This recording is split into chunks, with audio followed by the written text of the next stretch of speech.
Selamat siang, Bu.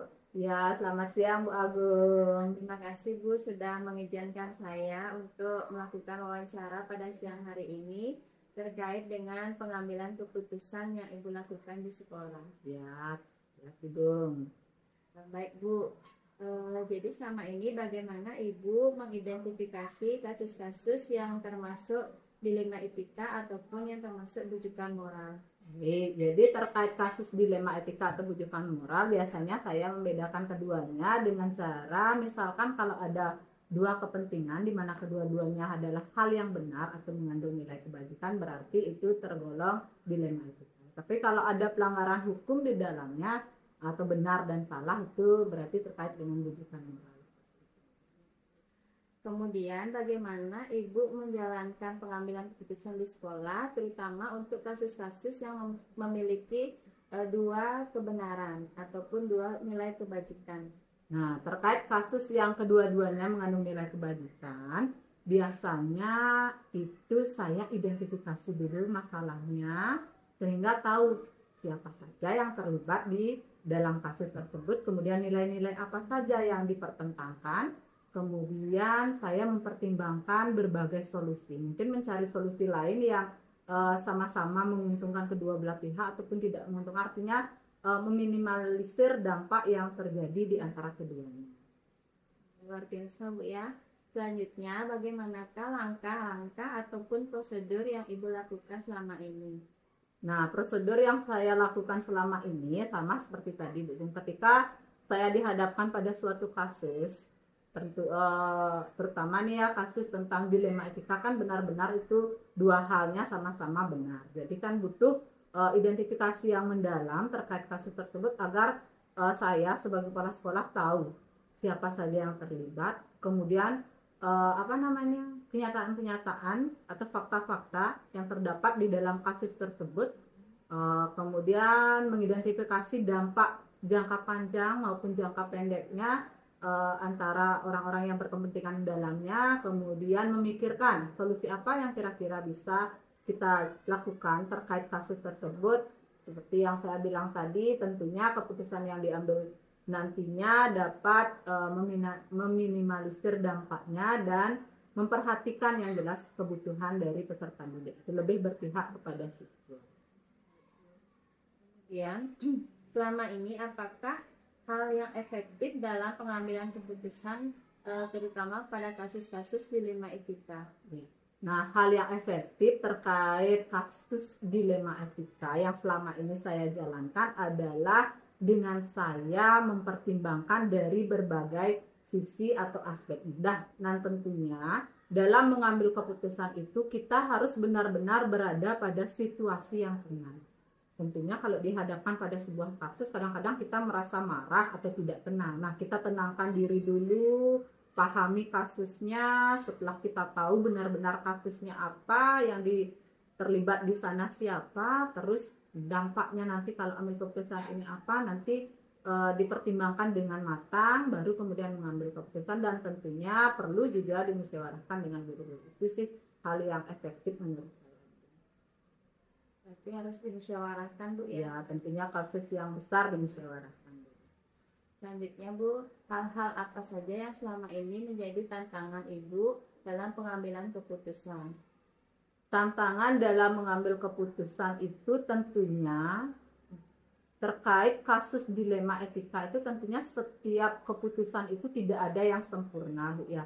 Pasti ada saja pihak-pihak yang tidak suka atau merasa dirugikan dengan keputusan yang kita ambil. Nah, di sanalah tantangannya, bagaimana kita memberikan pengertian kepada pihak yang merasa dirugikan agar mereka bisa sama-sama menerima keputusan tersebut dengan lapang dada. Kemudian, apakah saat Ibu menyelesaikan sebuah kasus ada prosedur tertentu? Apakah bisa diselesaikan pada saat itu juga?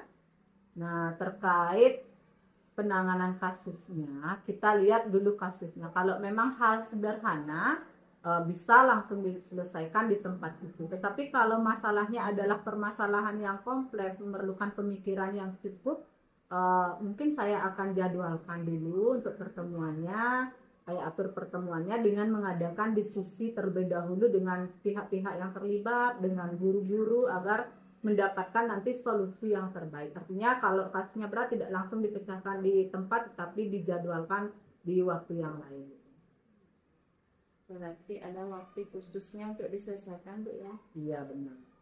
Selanjutnya, apakah ada faktor atau seseorang yang dapat mempermudah Ibu dalam pengambilan keputusan kasus-kasus dilema etika? Nah, terkait kasus-kasus dilema etika, tentunya banyak sekali yang akan membantu saya, terutama di sekolah. Saya banyak dibantu oleh guru-guru di sekolah. Kalau ada kasus yang lumayan berat, nanti kita diskusikan dulu dengan guru-guru sehingga mendapatkan sudut pandang dari berbagai pihak. Nah, tentunya tidak menggunakan pemikiran sendiri. Terkadang kalau pikiran sendiri itu kan kita belum menerima opsi dari pihak lain, itu mungkin akan lebih sulit begini. Dengan adanya diskusi dengan guru-guru, itu akan mempermudah kita dalam mengambil suatu keputusan.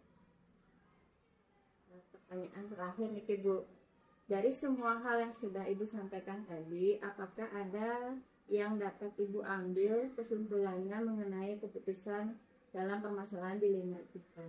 Nah, terkait dilema etika yang saya tangani selama ini, saya mempunyai suatu pandangan tersendiri bahwa kita sebagai seorang kepala sekolah tidak dapat kaku dengan sebuah peraturan. Memang peraturan itu ada, tetapi perlu juga kita mempertimbangkan dari sisi kemanusiaan atau nilai-nilai kebajikan yang terdapat di dalam.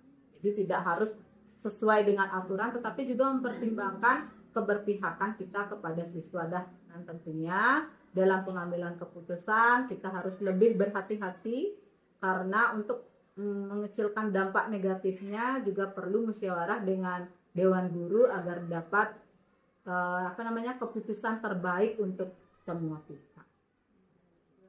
Baik, Bu ya. Terima kasih sudah berkenan. Selamat pagi, Bu. Selamat pagi dong. Gimana ini kabarnya, Bu? Baik. Semoga Ibu ada waktu untuk hari ini, Bu ya. Ada. Saya ada beberapa pertanyaan yang akan saya ajukan. Sudinya Ibu menjawab nantinya, Bu. Iya, pasti dijawab. Iya. Yang pertama ini, Bu, bagaimana Ibu dapat mengidentifikasi kasus-kasus yang merupakan dilema etika ataupun rujukan moral, Bu? Yang Ibu lakukan dalam mengidentifikasi kasus-kasus tersebut adalah jika pilihan kasus tersebut adalah pilihan keputusannya itu semua benar, itu pasti termasuk dilema etika. Jika ada benar dan salahnya, Ibu identifikasi dengan rujukan moral. Biasa, Bu. Yang selanjutnya, Bu, bagaimana Ibu menjalankan keputusan di sekolah, terutama permasalahan tersebut mengandung kasus benar dan benar ataupun mengandung nilai-nilai kebajikan keduanya, Bu? Ya, jadi yang Ibu lakukan dalam pengambilan keputusan seperti yang Ibu sampaikan adalah pasti Ibu identifikasi masalah tersebut dulu. Nah, kemudian Ibu pengambilan keputusan yang Ibu ambil memiliki dampak seperti apa. Kemudian kebermanfaatannya apakah sudah untuk orang banyak atau tidak. Jika keputusan yang Ibu ambil itu masih juga ragu, ya, karena kasusnya agak sulit, pasti Ibu akan mengajak rekan guru untuk bermusyawarah sehingga keputusan yang diambil menjadi keputusan terbaik untuk kita bersama. Yang selanjutnya, Bu, langkah-langkah dan prosedur yang bagaimana yang selama ini Ibu sudah lakukan? Ya, langkah-langkah yang Ibu lakukan adalah pertama, jika mengalami sebuah kasus, kita identifikasi dulu kasus tersebut. Kedua, kita kumpulkan informasi sebagai bukti, ya, bukti data dari penyelesaian kasus tersebut. Ketiga, kita lakukan evaluasi, uji benar salahnya. Uji benar salah ini apakah kalau salah itu berarti apakah melanggar peraturan atau bagaimana. Kemudian yang keempat, lakukan diskusi dengan rekan guru, terus baru ambil keputusan. Yang terakhir, langkah terakhir adalah ibu tindak lanjut dan refleksikan hasil keputusan yang diambil. Kemudian hal-hal apa saja yang ibu anggap efektif dalam setiap pengambilan keputusan? Yang paling efektif dalam mengambil sebuah keputusan kuncinya adalah kita tenang dulu, sosial emosional kita kuatkan dalam menghadapi sebuah kasus. Jika dalam posisi sudah tenang, pasti kita akan bisa memikirkan langkah-langkah yang mengikuti prinsip pengambilan keputusan dengan baik, sehingga keputusan itu bagus dan terbaik untuk kita bersama. Kuncinya tenang ya. Iya, betul. Selanjutnya Bu, hal-hal apa saja yang selama ini menjadi tantangan Bu dalam mengambil keputusan? Tantangannya adalah bagaimana kita selaku pemimpin untuk mengkomunikasikan keputusan yang kita ambil itu kepada warga sekolah jika kasusnya itu di sekolah. Jadi karena apapun keputusan yang kita ambil belum tentu semua bisa menerima, sehingga perlu ada komunikasi yang baik. Itu menjadi sebuah tantangan untuk kita, sehingga yang tidak menerima itu bisa mengerti dari argumen kenapa kita mengambil keputusan itu. Bila dalam suatu kasus ini Bu, adakah jadwal tertentu dalam penyelesaiannya? Apakah bisa diselesaikan langsung saat itu juga? Jadi tidak ada jadwal, tergantung dari kasus yang kita hadapi. Jika kasusnya itu sederhana, maka pada hari itu juga kita bisa buat keputusan. Tetapi jika kasusnya itu tergolong sulit, masih perlu waktu untuk mengidentifikasi dan sampai merefleksikan untuk membuat keputusan. Apakah ada faktor yang dapat mempermudah ibu dalam mengambil sebuah keputusan?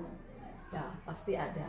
Faktornya yang pertama adalah bermusyawarah dengan rekan guru, sehingga bisa mengambil sebuah keputusan terbaik.